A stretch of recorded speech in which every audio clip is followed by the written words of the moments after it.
नमस्कार, मैं हूँ रेणुका काले। मेरी हिंदी कक्षा हिंदी पथ में आपका स्वागत है।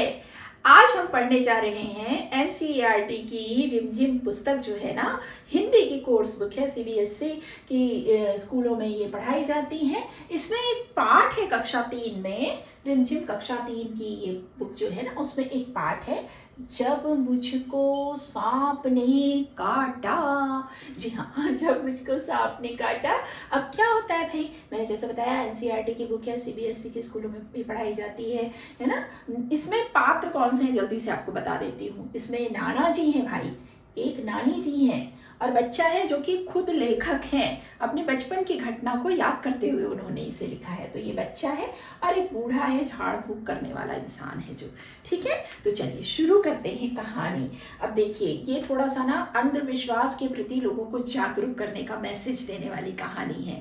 बावजूद इसके कि आज लोग पढ़े लिखे हैं, बहुत जागरूक हो गए हैं, हमारी विडंबना ये है कि अभी भी गाँव में या कई जो अंदरूनी जंगल के भीतर के इलाके हैं, गांव हैं, जहां तक जागरूकता नहीं पहुंची है। लोगों में अंधविश्वास अभी बहुत ज़्यादा है। तंत्र मंत्र को बहुत मानते हैं, झाड़ फूक पर विश्वास करते हैं। उन लोगों को ये जागरूक करने का एक बहुत अच्छा संदेश देती है। तो चलिए शुरू करते हैं ये कहानी। ठीक है, देखिएगा। जब मुझको सांप ने काटा, जैसा कि मैंने आपको बताया, ये कहानी का नाम है।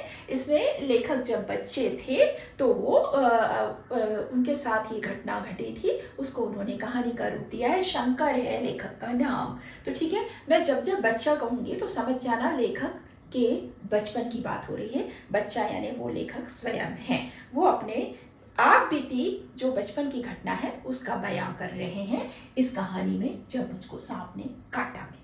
ठीक है, होता क्या है, जब लेखक बच्चे थे, तो अब मैं हर बार बच्चा बोलूंगी, मैंने शुरू में ही बताया। तो बच्चा अपने घर के अहाते में खेल रहा होता है, तभी उसको एक छोटा सा सांप रेंगते हुए दिखाई देता है। ठीक है, और वो सांप जो है उनको देख कर डर जाता है, और वो धीरे धीरे चलकर वहां पर एक नारियल का खोल रखा होता है, उसके अंदर जाकर छुप कर बैठ जाता है। तो लेखक जो बच्चे हैं, उनका बाल मन जो है वो तो चुलबुला होता है, शरारती होता है, और कभी कभी ये दुस्साहस भी कर जाते हैं। वैसे तो सांप को देख के हम डर जाते हैं, लेकिन लेखक जो है अति उत्साह में दुस्साहसी हो गए हैं उस समय जो बच्चे हैं। और वो क्या करते हैं, उस खोल को उठाकर उसके मुंह को पत्थर से के टुकड़े से बंद कर देते हैं। यानी अब सांप जो हो गया निकल कर भाग नहीं सकता भाई, दरवाजा जो निकल कर जाने का था, यानी नारियल के खोल का जो मुंह था जिससे सांप अंदर गया था, उसको तो अब लेखक ने यानी बच्चे ने बंद कर दिया है पत्थर के टुकड़े से। और फिर वो क्या करते हैं, वो नारियल का खोल लेकर अंदर जाते हैं और दौड़ते भागते जाकर अपनी नानी से बताते हैं कि देखो नानी, देखो नानी, मैंने सांप को पकड़ा है। तो जो नानी रहती है वो जो है उसको डांटती है कि नहीं नहीं, और नाना जी भी, और बोलते हैं कि ये क्या है, उठा उसके उनके हाथ से लेकर फेंक देते हैं और बोलते हैं ये तो बड़ा खतरनाक है भाई, ऐसा मत किया करो। ठीक है, अब उसी दिन सांप वाली ये घटना तो हो गई, सुबह के समय हुई होगी। शाम को क्या होता है, खेलते खेलते लेखक को एक बर्र ने काट लिया।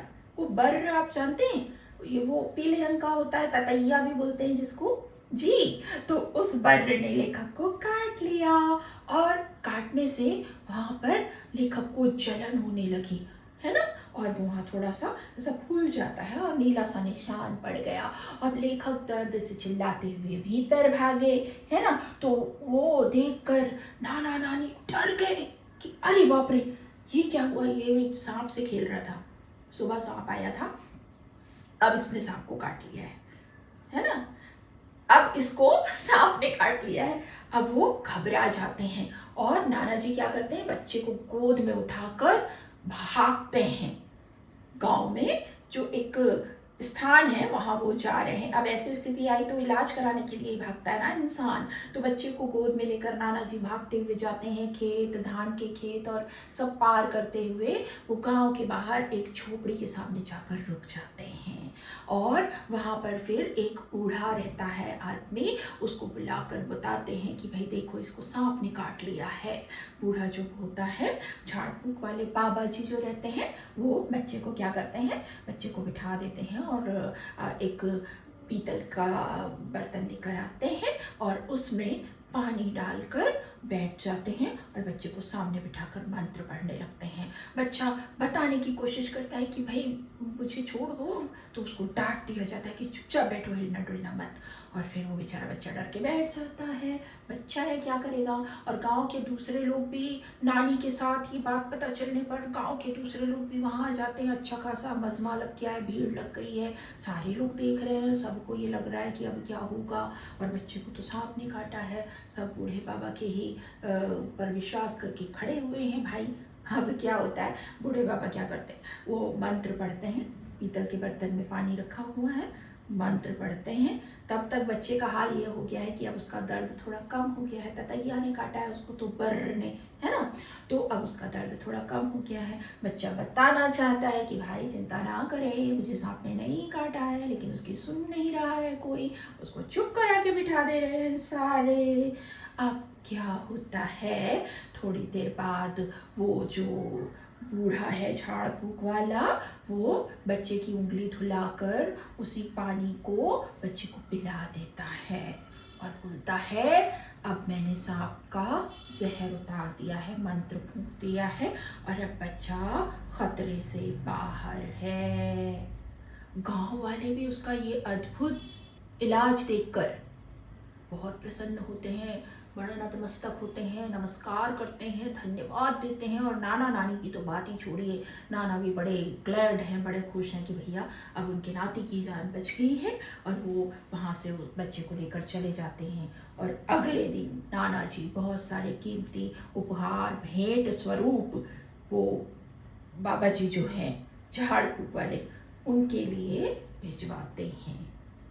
ये है कहानी जब मुझको सांप ने काटा। अब बताइए, उस बच्चे को तो सांप ने काटा ही नहीं था भाई, उसे तो बर्र ने काटा था। ये जो झाड़ फूक अंधविश्वास है ना, ये हमारे अंधविश्वास का फायदा उठा लेते हैं इसी तरह के झाड़ फूक करने वाले बाबा ओझा लोग। ये क्या करते हैं, एक्चुअली वो लोगों की जो सोच है, उनकी जो भावनाएं हैं, उससे खेलते हैं, उनके अज्ञान का, उनके अंधविश्वास का फायदा उठाते हैं। उसे तो बच्चे को तो सांप ने काटा ही नहीं था और वो एहसान क्या लगता है कि अच्छा हुआ आपने समय से ले आया, बड़ा जहर था इस सांप ने जिसने उसको काटा, लेकिन मैंने तो समय पे आप ले आए तो इलाज कर दिया, तो बच्चे की जान बच गई, वरना तो पता नहीं क्या हो जाता। घर वाले भी एकदम एहसान के बोझ तले दब गए कि अरे अरे बाबा ने ही इस बच्चे को बचाया है।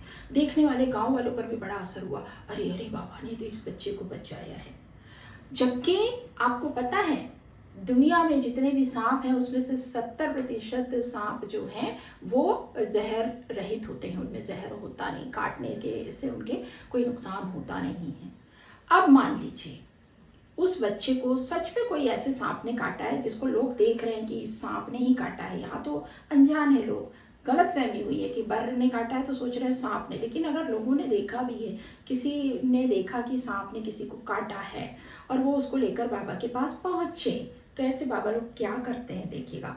अगर वो सांप जहरीला नहीं है तो कुछ नहीं होना है उसे, तो वो मंत्र पढ़ेंगे और बताएंगे कि ऐसा साबित कर देंगे कि देखिए भाई इस बच्चे को हमारे मंत्र ने बचा लिया है, हमारे इलाज ने बचा लिया है। लोग बोलेंगे बाबा क्या बात है।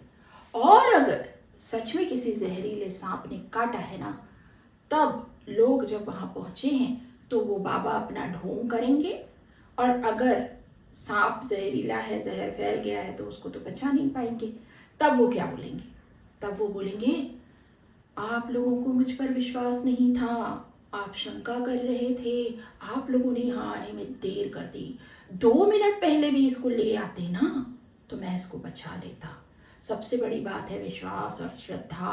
आप लोगों ने विश्वास नहीं रखा, आप लोगों ने डिसीजन लेने में देर किया, बच्चे को यहाँ लाने में देर की, इसीलिए आपके बच्चे की या आपके जो भी पर्सन को आप लेकर आए हो उसकी जान में नहीं बचा सका, आप लोगों ने देर से लाया है इसलिए।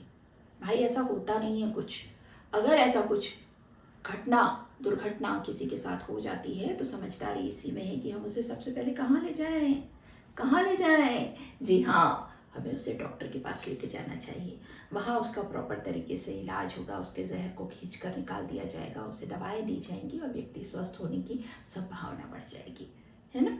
तो ये झाड़ फूक वाले जो बाबा लोग रहते हैं ना, वो बहुत बेवकूफ़ बनाते हैं। और गलती उनकी भी नहीं, गलती हमारी है जो हम अंधविश्वास में आ जाते हैं। अपने अंधविश्वास के अंधेरे से बाहर आना होगा और अपने विवेक का इस्तेमाल करके सोचना होगा कि हमारे लिए क्या अच्छा है, क्या बुरा है।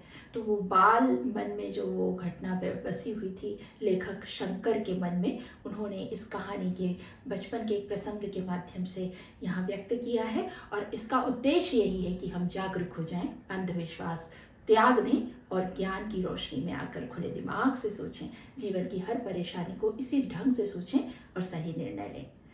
चलिए, आज की कक्षा यहीं तक। अब हिंदी पद से अनुमति दीजिए। स्वस्थ रहिए, मस्त रहिए, आते जाते रहिए हिंदी पद पर। नमस्कार।